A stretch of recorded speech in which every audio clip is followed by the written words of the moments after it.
We got stressed cause we're striving, surviving, keep on moving to improving, rearranging. The whole world's changing, pandemic, systemic, rule making, rule breaking, disagreeing, now we're fighting or fleeing. Got a mind. Hey, the stress divides me. The stress divides me. Wanna mind the gap, hey. Wanna mind the gap, hey. So why don't you help me? We got stress conditioned by tradition. Welcome to Minding the Gap podcast and video series brought to you by Behavioral Sciences of Alabama. I'm Paul Bakke, licensed counselor, along with Dr. David Barnhart, also a licensed counselor. How are you doing this morning, Dr. Barnhart? I am well. I'm particularly well looking at the sunshine. It looks great outside, isn't it? Oh, I actually man. got a little sun this morning. Yeah, I can see it on in your my face. backyard. Yeah, I got yeah. hanging out there with my dog a little bit. I think you've been attending a few baseball games too. I have, yeah. And the last one I went to was had some sun, but unfortunately, this last weekend was canceled due to a COVID positive test. So oh no! Got canceled. That's the world we're living in today. You know, we just never know, and that's why at the beginning of the season we talked about how the fact that they're actually having games and playing is really. It's been very enjoyable to hear about as well. So you have a relative that's a pitcher for like Morehead So this State, morning, huh? That's right. I have a son who's pitching for Morehead State, and he was leading. Is he leading the reliever? No, he was tied for first in the nation for relief appearances, and then this cancellation really messed that up. So I see. Okay. So he's not anymore, but that's a big deal. I mean, he's been in 12 games out of 20 games. Yeah. 12 out of 20. So yeah, he's called on and to pitch in some tense situations, which is hard on mom and dad, but like I said before, we're trying to just enjoy the opportunity to actually get out there and play. Great so hopefully fun. They'll play this weekend. Yes. And you have no anxiety about this. Oh my goodness. Zero anxiety. You know, the worst is when you're actually doing a broadcast and your son is pitching. Normally we have the games are broadcast by someone else, and everyone, this with COVID, all the broadcast crews are doing all the different sports, because there's all the spring sports are actually playing, or all the sports are playing in the spring. So they can't broadcast all the games. So I was doing a Facebook Live of a few of the games, and every game he's done pretty well. This one, he did not pitch well at all. And having to broadcast that when he's out there struggling is, it's very hard to be objective without, saying a few cuss words and I think we talked about that. I've done that before for different reasons. So it's exposure. It is exposure. That's right. It's leaning into the anxiety of being a parent of a performer of some sort. And that would be true of any. You could have a kindergarten kid getting up to sing in a group. Right. And that feeds into what we're going to talk about today. Is we're going to talk about parenting a child that's got anxiety. And so we naturally have some level of anxiety about our children, because we want them to do well, don't want them to be anxious. We want them to be successful and happy and all those good words. And so it brings about some anxiety. So if we have a child that suffers from some level of anxiety or some kind of emotional disturbance, what do we do with that? How do we create an environment that provides the best opportunity for the child to have success and to work through that anxiety? And one of the things that we talk about a lot in anxiety work and OCD work is the idea of reassurance. Yes. So talk a little bit about what reassurance would mean in terms of anxiety disorders. Well, first of all, it's natural for a parent to reassure a child if they're anxious or upset or uncomfortable, just trying to be comforting, to help them calm down. And most of the time, that's fine, you know. So it's a way of helping the child down regulate their level of discomfort. And it's actually, you know, a combination of things. Part of it's certainly physiological. I mean, if a parent puts their arms around a kid, the touch, being touched, releases oxytocin, which tends to calm down the fight or flight response, and therefore calms the child. So if a parent is ever, and most parents have had this experience, you know, you're trying to go to sleep at night, or maybe you are asleep and there's a thunderstorm, clap of thunder, and about 2 seconds later, you know, some kids hop in the bed with the parents, right? Natural, seeking reassurance, touching. So it's that's wired in. They want to know that they're okay. Absolutely. And who knows whether or not they're okay more than the parent? Mom and dad. That's right. Yes. So like you said, it's very natural to provide reassurance to children. They need that. You know, we wouldn't just say, you know, just suck it up and deal with it. You know, if there's some big storm or something like that, then they get more afraid. Yes. But with the anxiety that continues, sometimes reassurance can be reinforcing to the avoidance. So in the case of a child going into sleep, if every time they're afraid, they go in to get in bed with mom and dad, then they learn that uncomfortable means the way to relieve that is mom and dad and sleeping with them. And then that's when we get into things like, my kid won't go to sleep in his own bed. You know, he's sitting there for, you know, we try to get him to go in there. He's in there a minute, he's crying and screaming, and we go get him because we all want to have a night's sleep, and the night's peace and quiet and a night's sleep is more important than teaching him to be in bed in that moment because everybody's tired. That's and it. You get into this conditioned response to anxiety. Parents make it better. Exactly. And so that bedtime or that type of separation, even being separated from the parent, is a natural anxiety-provoking situation, and it's something that gets trained out of us, if you will, or habituated to over the course of development. You know, so the first few weeks, a child is, you know, has been born, and the mom is holding the baby, you know, got the head and the hand right here, and you got the face looking in the eyes, or up close, holding against the you know, the body or the skin, and the mom's heart rate and respiration regulates the child's heart rate and respiration. And then also, obviously, touch releases oxytocin, so we feel closer, bonded.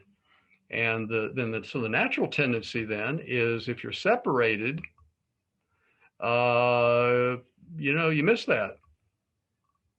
Something's not right. That's not, no. Something's not right. And if we don't get enough exposure to other people, then we will have a greater opportunity to suffer from separation anxiety. And you see this in children when they're being taken to play school or preschool, and the parents are trying to drop them off, or they're dropping them off in a Sunday school class or whatever it is, and they've never had that. Be okay. They don't know if they're going to be okay because they just don't. They get a natural feeling that's uncomfortable because they're away from the parent. Yeah.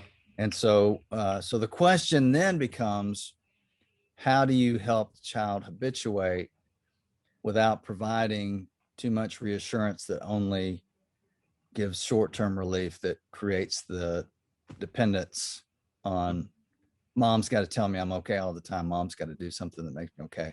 I don't, the child doesn't learn I'm okay by themselves. They don't habituate to the feeling. And they don't learn to self-soothe. Self-soothe. Yeah. We have to work on that with our dog. Yeah. Our dog as a COVID dog. He doesn't know how to be by himself. Yes. Because we're here all the time. Uh-huh. He doesn't know how to deal with it. And then we feel bad for him and don't want to put him in his kennel. I get it. That's very good. It's Paul, okay, boy. It's okay. We should be giving him reassurance. Which is, I'm not sure he understands what that means, but the sound of your voice is probably reassuring. Yeah, but we do. It's easy to get into the habit of providing reassurance because you don't want your kids or dogs to feel uncomfortable. But feeling uncomfortable is the whole aim of exposure, and it's not to be cruel or to say suck it up and you shouldn't be crying, or whatever, you shouldn't feel this. It's helping them get used to the feeling so that they can self-soothe, just like you said. Right. And we see this in all kinds of situations. We see it in social anxiety, they don't afraid to talk to someone, and they look to the mom. Someone asks a question. We get this all the time in our sessions. All the time, yeah. We're asking questions, and they look at mom. What's the answer? Is it right? They're seeking reassurance. Social situations, bedtime at night, dropping off at school, separation anxiety, those kinds of things. Any kind of anxiety, the natural tendency for a child or a human is to feel better in that moment. And so if they're used to getting mom and dad to help them feel okay, they don't know how to deal that with themselves. And it's in sports too. When kids strike out, they don't do well, it's okay. It's hard. It's a hard balance because it's a certain level of, you want to be supportive. Okay to feel that way without taking it away from them completely and taking in control of their emotions to the point where they don't know how to deal with failure or difficulty or anxiety or uncomfortable feeling. So it's a hard balance. It is, but if we give it some thought, then we can take an approach that minimizes the trauma, taking small steps. For example, there are a variety of ways of doing this. If we took a case, and maybe it's useful to think about children who have a difficult time. Well, they're not sleeping in their own bed. They're sleeping in their parents' bed. And the kids 6, 7, 8, 12. Yeah. And they're not motivated to sleep in their own bed. They're motivated to stay exactly the same and to get reassurance in their parents' bed. That's right. So expecting them to be motivated by themselves because it's just good for you, and it's just because what you should do is to set up for complete failure. Yes. They need to be motivated by something. Well, and if you just try to attempt it cold turkey, then what happens is there's a lot of upset associated with bedtime. Right. And so you get a lot of resistance to going to bed. And so it's possible to make the uproar around bedtime worse. Right. Then anticipating at bedtime is bad, and then the fight to get to bed, and that becomes an issue. So the association is an important thing. It is. You said, the end goal would be associating whatever it is that creates the discomfort, associating it eventually with low anxiety and I'm okay. So one of the things that we talk about a lot of times is if the motivation there's something in it for you to do this. Mm-hmm. What do you want to earn? Oh, you want ice cream for breakfast? Oh, Okay. absolutely. Okay. So sometimes we have to get outside of our, oh, it's not healthy, and we don't want to teach them that ice cream's okay for breakfast. Sometimes it's a temporary thing, and we just got to do whatever it takes to get them some success. And Paul, I'm an advocate for trying the short approach. You know, there's no harm in trying it one time. You know, you say, okay, and so maybe you don't have to do all the behavioral steps that we would possibly take in helping the person get to that point. We'll talk about some details when it's really difficult, but why not just go for the gold here? You know, just say, okay, you sleep in all night, you get ice cream. Ice cream. Okay. So then they don't. Right. It's too much, because when we're afraid and uncomfortable and anxious, it's hard to think about ice cream. Mm-hmm. You know, it's hard to think about that reward for adults, much less a 6-7-year-old. If I just hang in there, I'm going to get the ice cream. You know, it's just in the moment so much, it's hard to do that. So breaking it down may be the next step. Okay. Mm-hmm. Mm-hmm. If you can just stay in your bed for 10 minutes. Right. 10 minutes, you get to come in bed with us. You get ice cream, or you get, you know, half of an ice cream, or you know, not the whole thing, whatever it is, whatever the reward is, breaking it down to where if they're staying in bed for that short period of time, it feels doable to them because it's not all night. Mm-hmm. Yeah. So you could have that's rewarded. Yeah. Incremental steps. An alternative to that is to give what's called a hall pass, right? And so the kid gets, of course, you have to be old enough to understand this, but you know, they get 2 or 3 hall passes, so they can get out of the bed for, you know, on 3 occasions. And what you're trying to do is teach them to use fewer hall passes. Mm-hmm. You know, if you make it all night, you get the big reward. If you use 2 hall passes, you get this. If you so they can still get up, and it's not a problem. So that's just another variation of what you're talking about, a way to help the child not be uptight about it because they have your permission to get up. So it's already decided that this is an okay. This is an okay way to deal with this. It's okay to feel this way. It's okay that you can't help it. Here's how you manage that. And then you try to lessen that as much as possible. And the ultimate goal would be to make it to the point where, okay, you did 5 minutes. Let's say you start with 5 minutes. Sometimes it takes that's short. Sometimes it's 10, whatever it is. Let's see if you can make it 11, 12, 13, whatever it is. You can increase that. And then the hope is that they have gotten used to the 10 minutes. And so they're okay. And they go, okay, 10 minutes, I can go. And then they go to 10 minutes, 15 minutes, and they're okay, I'm fine. I can just sit 10 minutes. And then they go to sleep at 12 minutes. I know. They're asleep. Yeah, that takes about, 10, 15 minutes, fall asleep typically. So they've habituated, and you haven't, you've decreased the reassurance. It's not, they're not, you become dependent on, it's okay, come on in, it's all right, what are we going to do about this? It's okay, come on in. Mom and dad talking, how are we going to change this? They're reinforcing it. You're reinforcing their tolerance of the discomfort and the self-soothing. Yeah. Right. And that's another important part of this is when they do it well, really make a big deal out of that. Yes.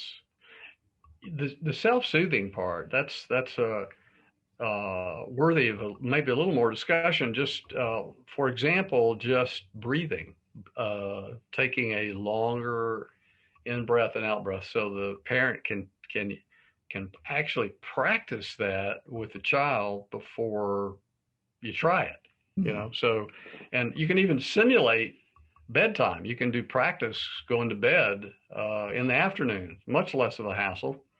So there are all kinds of strategies for helping children learn to take care of themselves, self-soothe, and not need the reassurance. Yeah. And the thing about all of this is that, and I think this is really fascinating, is that when children learn how to self-soothe in one situation, the feeling is similar in other situations. So they're taking a test and they're anxious and they want to feel better. And they don't have mom and dad to tell them, it's okay, you know how to do this. You know, they're at school. Their teachers, probably busy teaching, and is probably not going to give them reassurance either. That feeling, they've learned to tolerate the feeling. They've learned to self-soothe in the moment to be able to manage that feeling, and it becomes something that's a skill that can move to different kinds of triggers. It's tolerating the feeling and learning how to self-soothe that is so important to any kind of stress and to development, because we learn those skills young, and we can. It transfers, and it helps us as older children and teenagers and adults to have more confidence in ourselves, in that we can regulate our emotional response to stresses. So what are some things that parents can do to sort of maybe catch themselves getting into reassurance, and to be able to separate from support and being there for the child, be able to separate that from reassurance that only is feeding into the problem? Well, so one of the things that we can do is, when we're thinking about how we're going to train a child to reduce their seeking of reassurance. What time are you going to pick me up today? You're not going to forget, are you? You get this kind of thing with kids are asking all kinds of questions about, where are we going? Schedules. Where are we going? What time are we going to get there? Yeah. And who's going to pick me up? I need to know right now. Yeah. The need to know is, and there's nothing wrong with knowing. It's when it becomes anxiety issue is when the child continues. And you've already answered the question. You've done it 5 times and you're about to answer it again. Yeah. Well, so I think what happens then, as parents, we actually train ourselves as we're training the child. So if we said, for example, on the way to school, let's make some progress on reducing the number of times you ask me what time I'm going to pick you up, or and some children understand seeking reassurance. You can say, seeking reassurance, here are the categories, and you can give examples, and now the kid knows what it is. And you say, okay, on the way to school, we get, there's a limit of 3. You can ask three reassuring questions, right? And so he's got 3, and kids learn not to waste them.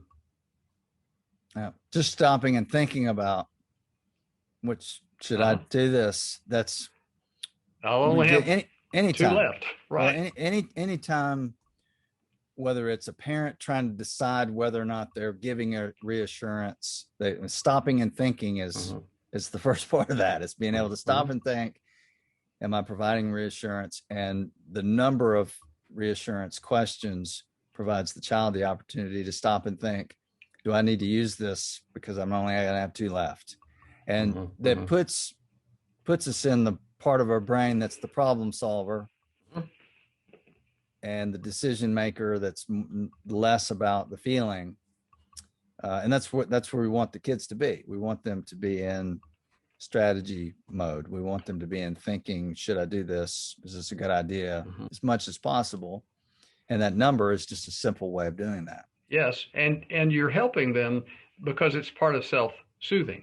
What they're doing is talking to themselves, essentially. Well, if I use this now, then I won't get to ask this. So we keep decreasing the number over time, and obviously rewarding for getting the trip made to school without asking for reassurance. Now, we're not saying that there's a problem in that parents should never give reassurance. That wouldn't be true. Right. It's when it's repeated, when the reassurance doesn't really satisfy the child. That's the problem. That's when right. The reassurance creates a dependency that's temporary and then just comes back. Yeah, and they're coming back for your emotional support for them, so they're going to feel okay. So there's nothing wrong with you give a child reassurance and they're fine. They take the reassurance and they go on. It's repetition. And it's like you said, when that's detected, when that's become okay, this is not helping. This is sort of what's happening.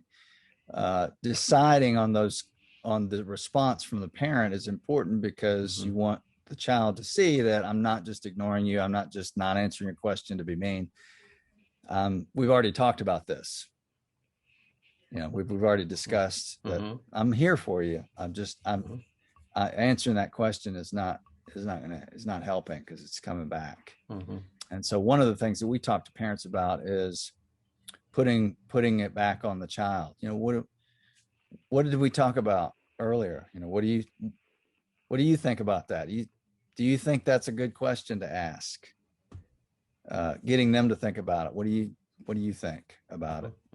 Instead of, telling them what to do, because that's part of reassurance too. Right. You don't need to answer that question, or being upset with them because they asked. That's part of the deal. Is they're anxious, they want relief.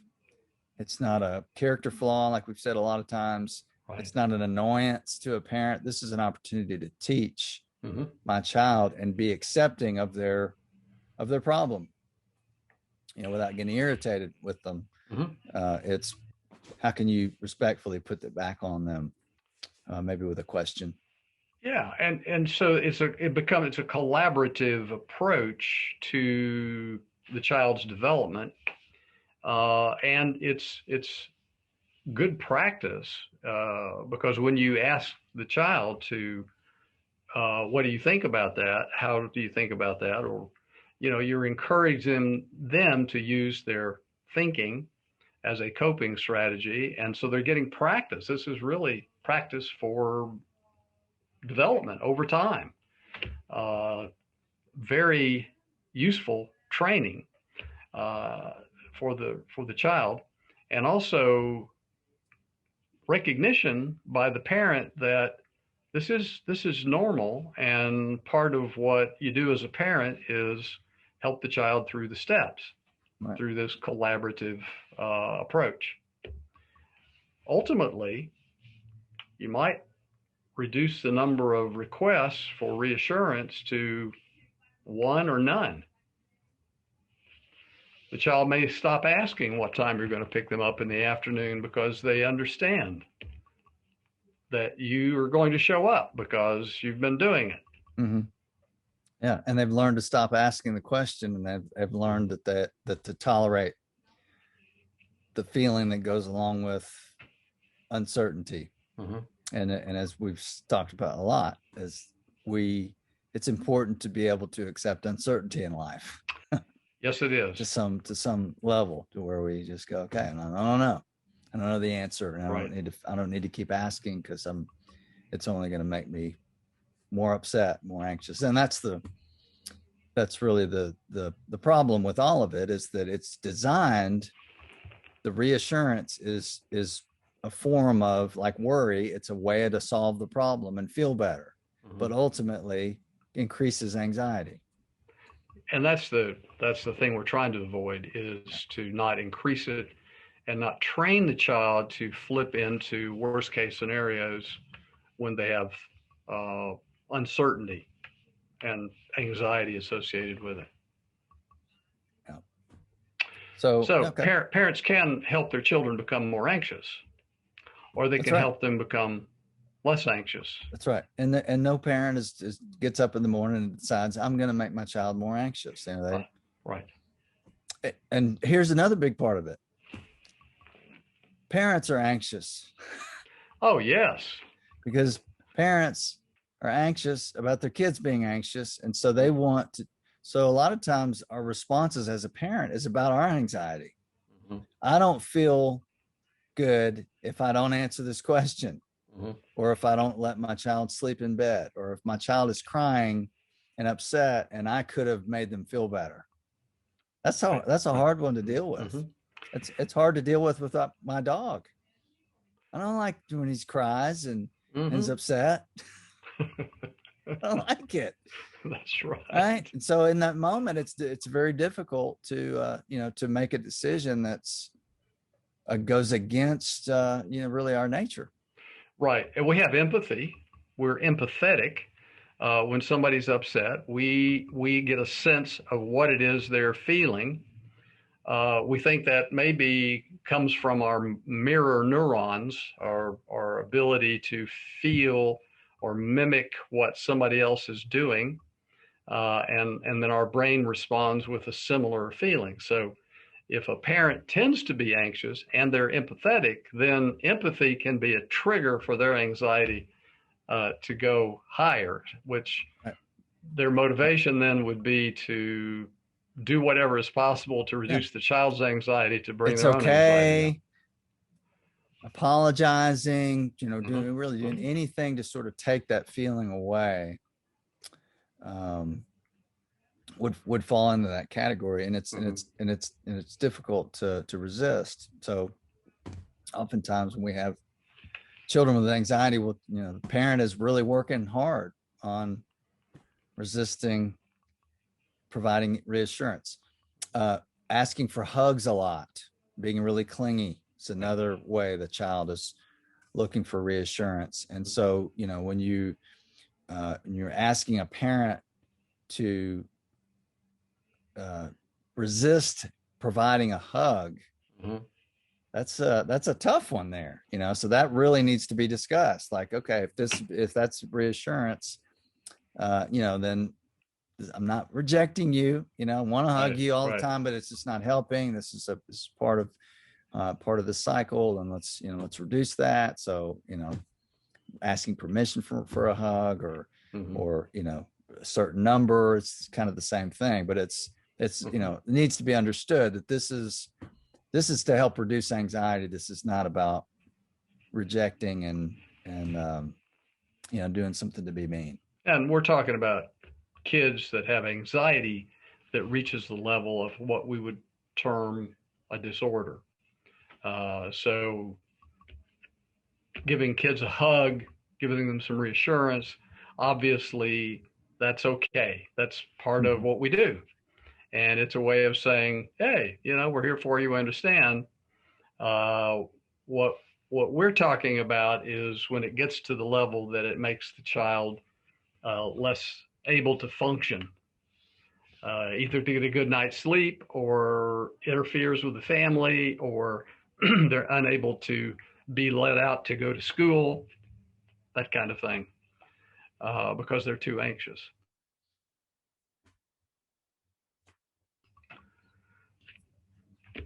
Well, how do you feel? I feel reassured. Oh, okay. Me too. One of the things that I remember going to training and hearing this, and I liked it, was a counselor was talking about how a counselor really has to work on not providing reassurance. There's a difference between support and that. And he said that he tells his clients that have anxiety and OCD that I'll provide assurance, but not reassurance. So if you ask me, what's the answer to this question, and some kind of thing that, okay, I'm going to tell you the truth. This is the facts about the situation, whatever it is.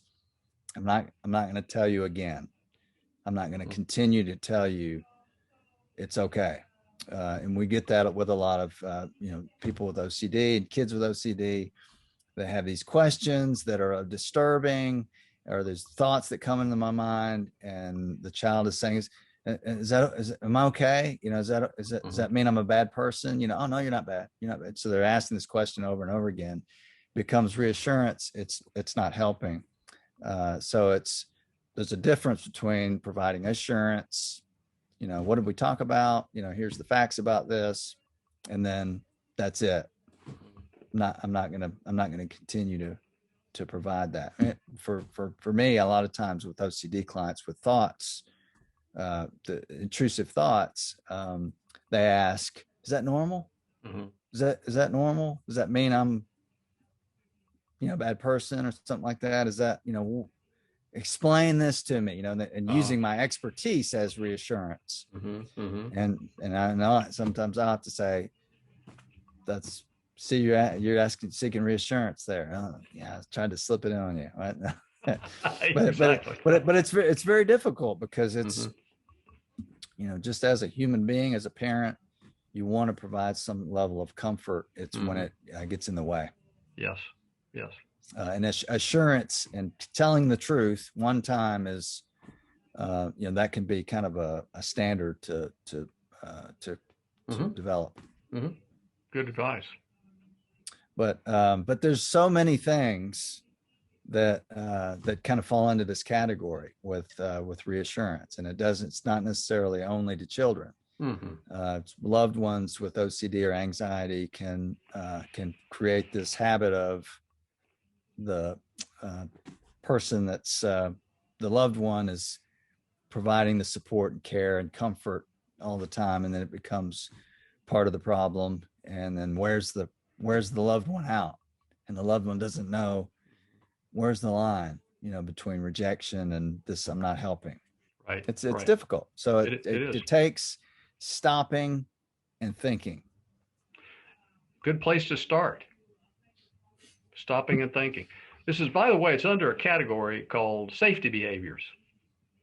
And there are all kinds of things that people with anxiety, different types of anxiety manifestations, do to feel better, like staying home instead of going out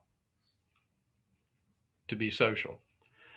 Maybe we should talk about that sometime. Other types of safety behaviors that people with anxiety use that actually helps sustain the problem of having anxiety.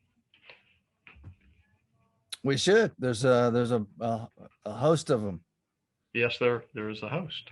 And there's a lot of ways to provide reassurance to that perpetuates the problem. And that's really kind of what we wanted to talk about today is how to kind of think about differentiating support from reassurance with a child or a loved one with anxiety. And most of the time, if you do stop and think about it, you'll figure it out. Yes. It's staying in the habit of, this is just the way our relationship is probably not gonna, it's probably gonna perpetuate the problem. Yes. And it's the other thing is, like we said before, it's not an all or nothing thing. It's let's go at different levels of tolerating the anxiety as we would in any kind of exposure. It's not just, you just deal with that level 10, just deal with it. Let's pick level 5 or 6 first, yes. Especially with children. Right. And reward. Absolutely. Reward and reinforce the good behavior or the healthy behavior, because gotta have it. Because they need that association with this thing that created anxiety. Now I've got good things coming from it. you want to associate that in their brains as much as possible. So reinforcing the positive is important. And it's also important to recognize as a parent or as a loved one of someone that when a child resists that takes a lot of courage. Their brain doesn't know the difference between not asking this question and a bear chasing them in the woods. So not to run away from a bear would take a lot of courage. Yes. Probably wouldn't be too smart either, but it takes a lot of courage to face that feeling, because it does seem like danger to them. So that's to be celebrated. Exactly. Oh, that's a very good point. It's a big deal. Yeah, it's a big deal. Yeah. All right.